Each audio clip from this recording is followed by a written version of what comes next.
প্রধানমন্ত্রী তারেক রহমানের সঙ্গে সৌজন্য সাক্ষাৎ করেছেন বাংলাদেশ টেক্সটাইল মিলস অ্যাসোসিয়েশনের নেতারা।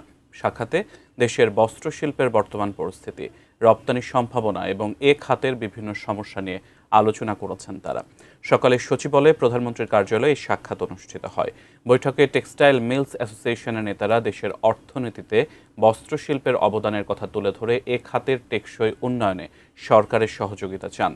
আন্তর্জাতিক বাজারে প্রতিযোগিতা সক্ষমতা বাড়াতে প্রয়োজনীয় নীতিগত সহায়তার বিষয়েও প্রধানমন্ত্রীর দৃষ্টি আকর্ষণ করেন তাঁরা।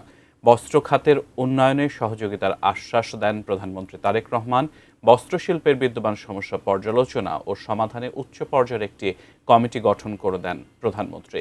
বৈঠকে বাংলাদেশ টেক্সটাইল মিলস অ্যাসোসিয়েশনের সভাপতি শওকত আজিজ রাসেল, সহসভাপতি শামীম ইসলাম, সাবেক সভাপতি মতিন চৌধুরী, সাবেক পরিচালক সৈয়দ এনায়েত কবির, ইঞ্জিনিয়ার রাজীব হায়দার, বর্তমান পরিচালক চৌধুরী মোহাম্মদ হানিফ সোয়েব, বাদশাহ মিয়া ছাড়াও আমানত শাহ গ্রুপের চেয়ারম্যান হেলাল মিয়া, মন্নু ফেব্রিক্সের ব্যবস্থাপনা পরিচালক সামিউল ইসলাম অংশ নেন।